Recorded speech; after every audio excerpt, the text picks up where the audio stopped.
Martin Scorsese famously said that they superhero movies are not art. What is your take on that whole thing? He's wrong. Do superhero movies qualify as art? Well, we know what the great Martin Scorsese thinks. Now, in today's episode, you're going to see South African producer and screenwriter Lee Thompson answer that very question. He's also going to speak a little bit about why it is so important for aspiring filmmakers to go out there and make a short film, and he also sheds an interesting light on what exactly it is that a film producer looks for in a movie script. That's what there's so many superhero movies. They work, they sell, He'll also speak a little bit about his upcoming short film, I Won't Be Long, Love. So if you like this kind of content, please hit me up with a sub or like this episode. If you have any questions that you want to ask, feel free to drop them down in the comments below, either for myself or for Lee, and one of us will get back to you as soon as possible. Everyone out there, thank you so much for joining in. Pull up a chair, join in the conversation. See you on the flip side.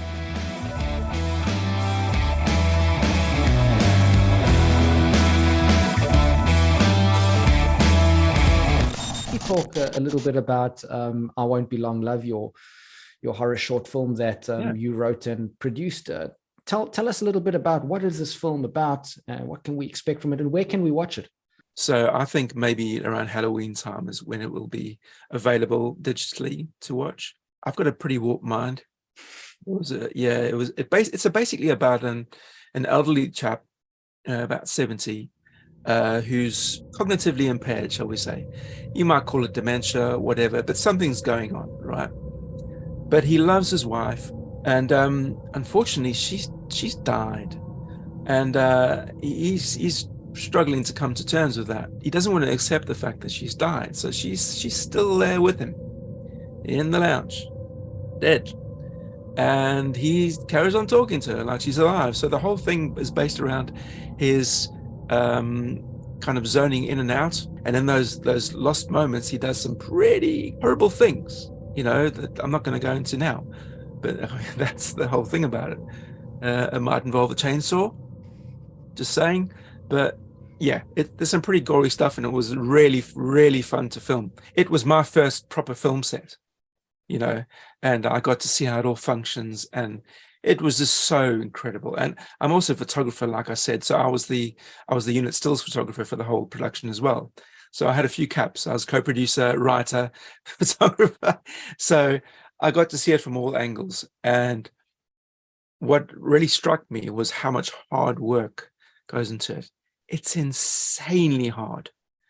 It's physically, emotionally, there's everything that goes into it. I admire people who do that job every day, but my body was aching for weeks after that.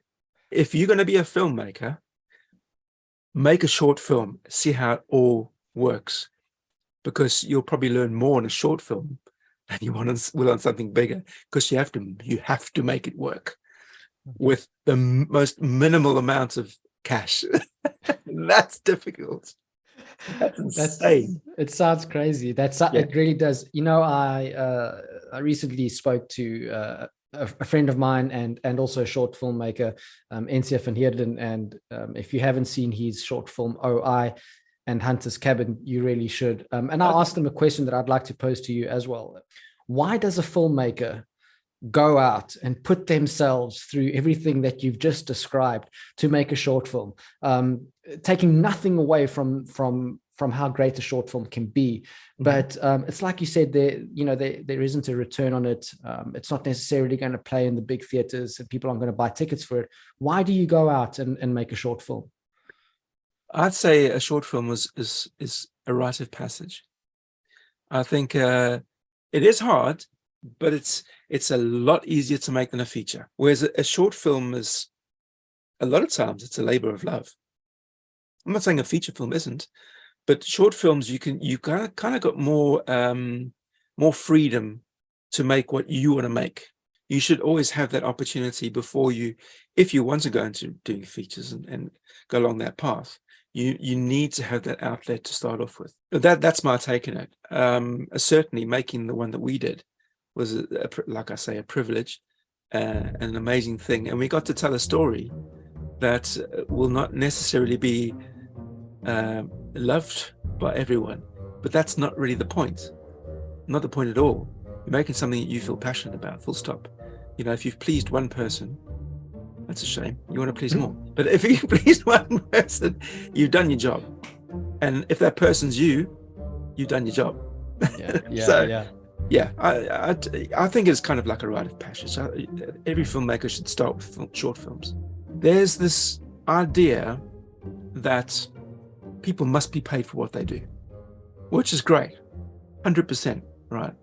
When it comes to short films, what I've heard and what I've now experienced is that people will more often than not join you on a project like this because it's quite short, and if it's got legs, they'll want to be involved in it because they know that, number one, they're going to get more work in the future if it's good, you know. And number two, it's a great team. You know, if you see who's on the project, you think, I want to work with them. So there's so many different factors involved when people come to this kind of project. It's not all about the money. And this is a big conversation. I get it. When you're talking features, different story. So you're not taking the piss. You're not looking for a freebie.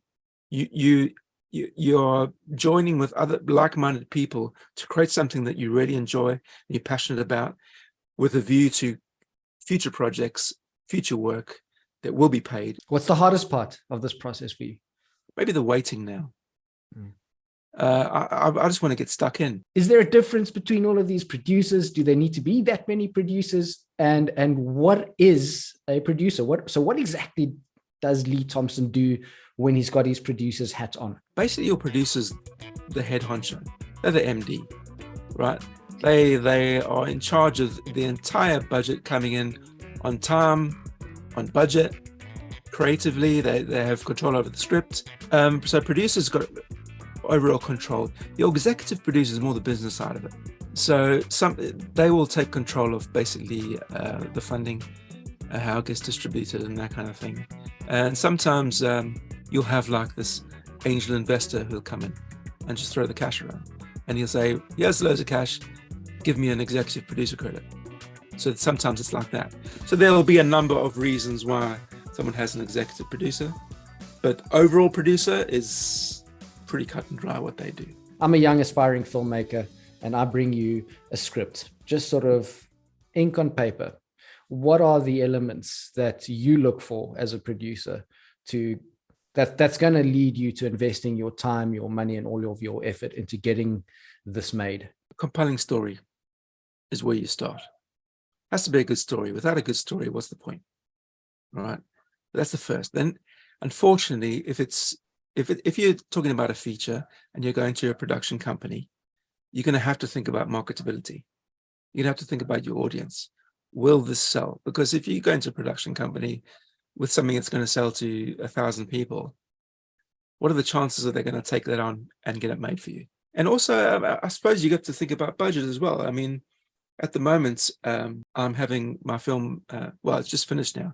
It was being pitched in Cannes. And the one thing they were asking for was your budget? I don't know. So I had to go away and have a real think about what would go into it. And then I started to add all the bits together. You know, what if you were paying the correct amount of money for that job for 30 days? You know, that's just the crew. And then you have to think about the talent. Then you have to think about the locations and the transport and the food. And, you know, what happens if it rains? What happens if someone's sick, gets injured?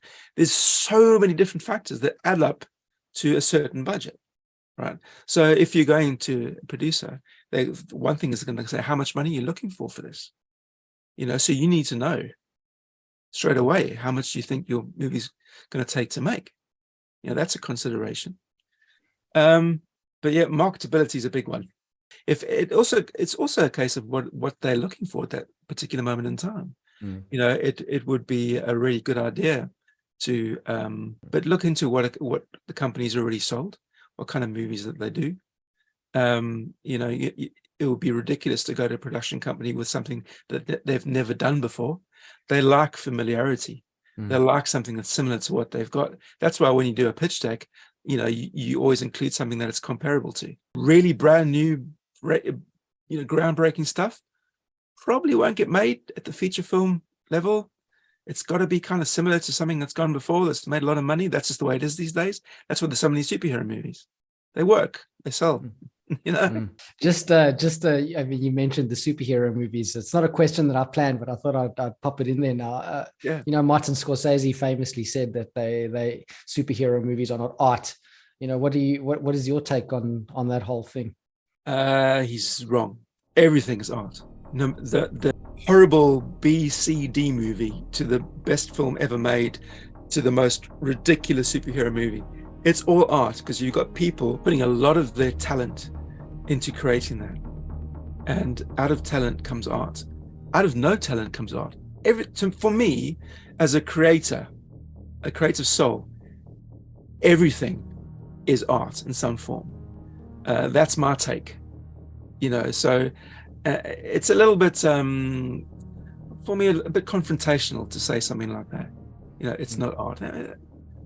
What he does is fantastic. He does it for a certain audience who love it, and rightly so, magic. But then superhero movies mean so much to other people. You know, everyone takes something away from a movie, what they choose to watch. I mean, my brother-in-law and my sister-in-law, they love watching superhero movies and that kind of stuff. They love it. It's their happy place. So who am I to tell them that, oh no, that's not a real film? It's ridiculous. You know, it's what makes you happy. You know, it makes you think. If it makes them think, then that movie's done its job. Yeah, that's a really good answer. And I'm happy that you said that, because I myself am also a fan of all movies, including superhero movies. To be honest, I think people blew up the whole Martin Scorsese thing, because I don't think that he actually meant that they're not art. I just think that he meant it's the only art that you're kind of getting these days. You know, the focus on the smaller, more intimate, more sort of edgier movies. There isn't that kind of focus on them anymore, because it's so to speak, all being placed on the superhero movies, which I think there he's probably got a point, you know. But I agree with you totally. I mean, everything is art, you know, because there's an interpretation to it, you know. For sure. Martin Scorsese is an absolute legend. I mean, wow. I just love the guy as a human being as well. Hey everyone, that's not it from myself and Lee. Next week I will be posting the next part of this interview, and after that some bonus material as well as the full interview. And by the way, if you are into these kinds of interviews, I think I have something very special lined up for you. I don't want to say too much about it, but I can't help myself. I had the absolute honor of sitting down with the great Ed French, the makeup designer behind movies like Terminator 2, as well as Terminator Salvation and Star Trek: The Undiscovered Country. And for horror fans, he is also the makeup designer behind the cult horror classic Sleepaway Camp. He's an absolute movie and horror encyclopedia, so stick around for that one. I will keep you posted and drop some information in the coming weeks. Anyway, on that note, have yourselves a wonderful week. Stay safe, stay happy, and most of all, stay horror. Gaze into the abyss.